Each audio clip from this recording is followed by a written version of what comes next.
Hi everyone, welcome back to my channel. So thank you so much for joining us for this video. The reason why we are here is because me and Annie have saved for our first house, which is really exciting. So just before we fully dive into the video, one thing that I did want to mention, so that I guess you guys can get a feel for how achievable this actually is. I'm actually only 22 and Annie's even younger. Annie is 20. So we both gone into full-time employment fairly early on, which Neither obviously... of us went to uni, which helped in our situation because that's what we wanted to do, was full-time jobs and saving for a house, but obviously it's different for everyone. Yeah, and I think that's the good thing though, is about what we're going to say. It doesn't just apply to you if you don't go to uni. Whatever age, whatever situation you're in, you can just apply it when you want to. When's the right time for you? Everyone's timeline's different. Basically, as you guys know, I don't do loads and loads of sponsored content on this channel, mainly because I'm really picky with who I work with. But me and Annie have been saving for our house with a bank called the Seaton Building Society, and they've been really helpful. Generally been a smooth journey trying to save for a house. Yeah. We opened a lifetime ISA with them, which is also amazing for first time buyers or saving for a house, because I nearly fell through the chair.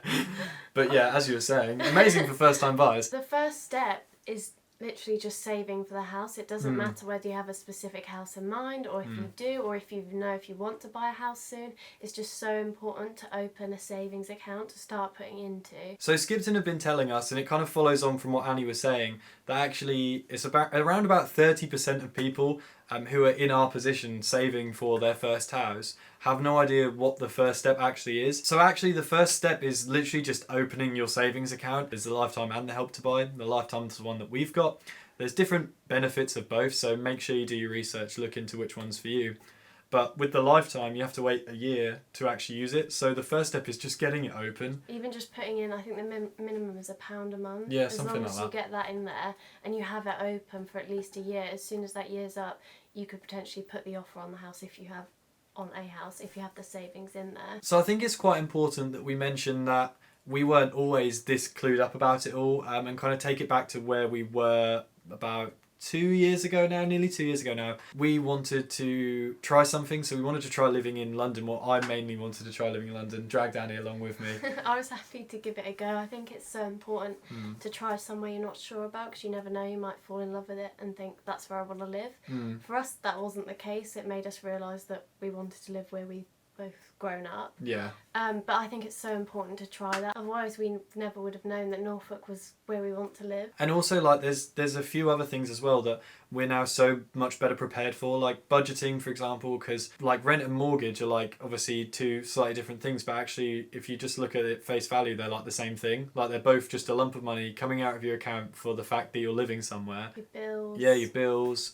You're living independently and together as well, so you can kind of get a feel for living together. So Annie was able to see how messy I am and kind of come to terms with that and accept the fact that it's probably always going to be like that. Yeah, so that was a good opportunity for you. Made the most of that. I couldn't say hand on heart that we would be in this position if we hadn't have tried renting, because it wasn't until, and this was because we didn't know the first step, it wasn't until we moved out that we opened our savings accounts. Renting made us realise that we wanted to buy and where we wanted to buy, so as soon as we were done renting, we opened a savings account straight away. I think it's so important that people know that you should just set up the savings, whether you're renting at the time anyway, because it really doesn't matter how much you put in. So this is arguably the most important part of the entire process, is the saving for the house. Obviously, a lot of people who are saving for their first house are on salary jobs, like we both are. And I think because you get the same amount each month, or most people do, it's easy to budget how much is coming out each month and how much of that you can put in savings for a house. And that was the first thing I did. It was the first thing you did.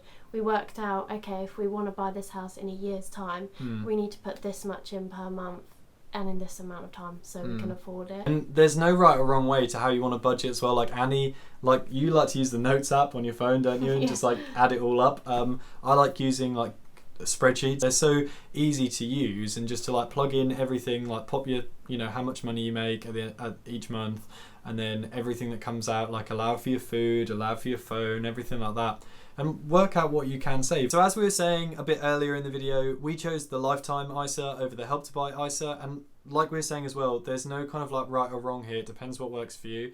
But I feel like it is important for us to say why we chose the lifetime ISA. The kind of the main difference of the lifetime ISA, why you have to wait a year to take it out, there's not a monthly cap on how much you can save. So the cap is instead per tax year, which if you don't know runs April to April, and you can save £4,000 per tax year, which means you can save a little bit more than the Help to Buy. I just want to pause the video right here for two reasons. Firstly, to just say another big thank you to Skipton Building Society for sponsoring this video and helping us with saving for our first house, but also to show you quickly how easy it is to read up about their lifetime ISA and get one set up if you want one. As you can see, all you need to do is search them up on Google, click on them, make your way over to their lifetime ISA page, and it is quite literally filled with all the information you will ever need. And on top of that, just going to quickly show you the app as well. As you can see, really, really easy to use, just straight in, check your funds, pay in if you need to. So it's so easy to manage. Oh, and just one more thing. A few days after filming the video, we actually had our offer accepted on the first house. So me and Annie, obviously absolutely over the moon. Can't believe it's happened already. And now making our way through the process of actually buying the place, which is ridiculous.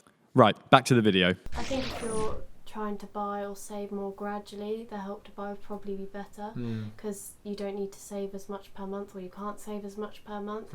Whereas I think if you want to save more intensely in a short space of time, the lifetime ISA is better.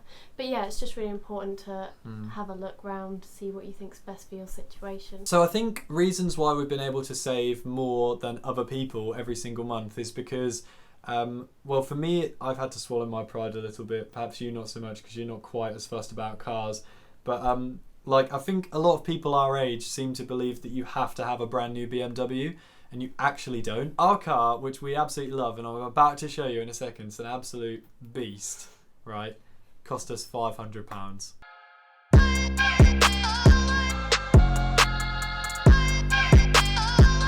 Not each, like both of us, £250 each. It just gets us from A to B, and when you're saving for a house, that's honestly all we cared about. The one thing that I also want to add is that we still go out and have fun and like go to gigs and go for meals out, and I think the reason why that is because of our budgeting. Again, like, I know it sounds so boring to budget, but it's way more boring to just go out and kind of like spend your money here, there and everywhere, and then realise that actually you can't save for the house still, or you can't do as much anymore because all your money's kind of gone, whereas we know what's going where. We wanted to make sure it's a definite balance, that we could save for a house and still enjoy what we do. Yeah. But not be silly about it. Yeah, so when we came out of London, we decided instead of like renting here, which still would have cost like £600-700 a month or whatever for you know, something of a size that we'd probably need, we decided to move back in with Annie's parents, and we still pay our way, we still rent there, and we buy our own food and everything like that. We pay for what we cost, essentially. Yeah, exactly, but it's still cheaper than it would be to rent, and that's the thing, like, we can still pay rent, we can still do everything. This is what we're saying, is you can still do it all, because we budget that, again, don't we? And obviously everyone's situation is different. We are really lucky that we are able to move back in with my parents and pay rent there, and obviously it is more difficult if you do have to rent somewhere, you know, for a whole apartment or something like that. But it's still very possible to save. It can just be small amounts per month for a longer period of time. And one more thing I think that's worth mentioning as well is that there's been certain months where we've had like extra money to be able to put into our savings accounts. So that is obviously a benefit of the lifetime ISA, is that you're not restricted per month, you're restricted obviously over the course of the year. Some months are just more expensive with others than with holidays or paying for presents, like at Christmas. So there are some months you do just have more money, and that's like you say, why we went with the lifetime ISA. So then next comes searching for the house that we're actually now, like we were saying, we're making at the offer stage, searching for that house. I don't feel like anyone should be scared of like the size of commitment that buying a house is, but also you do have to recognise that it is a fairly sizable commitment, so it needs to be not just what you need, but also what you want. I think it's important to be realistic as well. Like, it is your first house, you know, you can't expect to walk in and be like, oh yeah, I'm gonna buy a 6-bed mansion, do you know what I mean? Like, and you don't we personally don't need or want the space. Like, I think it's different for everyone, but it's just important to look for what you want in your first house, because we know we're not going to be in this house forever. Some people are willing to sacrifice certain things for others, like some people are happy to have a smaller garden and have more bedrooms. Like it just depends what you want, but I think basically the point we're trying to say is just don't rush into buying. Make sure it's what you definitely want to live in, because it's where you're going to be for a few years at least. Yeah, and work out and to work out what you want, like go and look around. Like we've looked around developments that we probably kind of know that we're not really interested in, but just to get a feel for what's around and like prices, and you just start to understand it all so much more. So before we go, just want to give you 5 final takeaways, and also before that, say another big thank you to Skipton, not just for sponsoring the video, but just for being great. Like we've really enjoyed them. It's genuinely a company we really wanted to work with. Yeah, way before the conversation, like we started speaking about them sponsoring a video of ours in kind of June, July. We've been recommending them to people since literally last August when we opened the account, like August 2018. So like we have been recommending them already. So this just made a lot of sense, and I really hope that you guys have really enjoyed this video. First, most important one, Annie has said it loads of times, I've said it loads of times, open your account.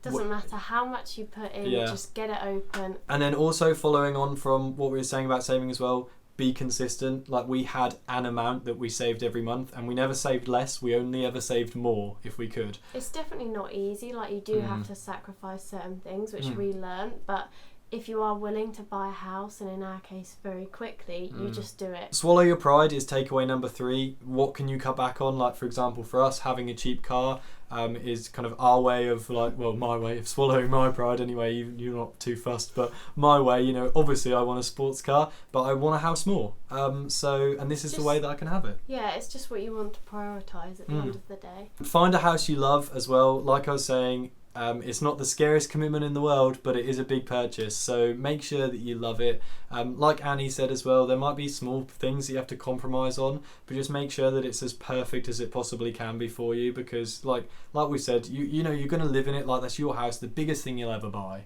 And the final one is, don't think that your life is over when the saving and buying of a house starts. Like we've said, our lives certainly aren't over. Like we still really enjoyed ourselves, still do so much because we budget and we're sensible. We make sure we can budget to still do a lot and still save to get the best of both worlds, basically. Yeah, we know what we've got and what we haven't, and we work within that. Right, so I just got one more thing to add to this video, I promise, and that's that Skipton Building Society are actually putting on an event on the 11th of November at the Hoxton in Shoreditch. It's for first-time buyers, and I'll be on the panel talking at the event. I'm really excited for it, and the link is going to be in the description below. So if you want to find out more and get your tickets, then go check that out, and hopefully I'll see you there. I think that's it. So yeah, thanks for watching. Thank you so much. If we have missed out anything, just leave it in the comments, like we'll try and answer. It'll probably be me answering, but I'll talk to Annie as well. So if you've got a question like specifically for Annie, obviously I'll talk to Annie, like we talk quite a lot. Do go follow our other channel, so much more to come from that. Like we've already got some stuff planned. We really want to put a lot of house content on there because we're just so passionate about it. I think we found it hard not really having a young person or a young couple to follow with buying a first house. Yeah. One more thank you to Skipton Building Society for sponsoring that. Thank you so much, team. You've been an absolute pleasure, and yeah, really looking forward to working with them more. So do seriously go and check them out, and consider them for your lifetime eyesight. If you're asking for our opinion, don't even just consider them, just do it, just use them. It's honestly the best customer service. Yeah. Bye everyone. Thanks so much for watching. We will actually see you again. Yeah, we'll actually see you again together, like in something. So yeah. Bye. See ya.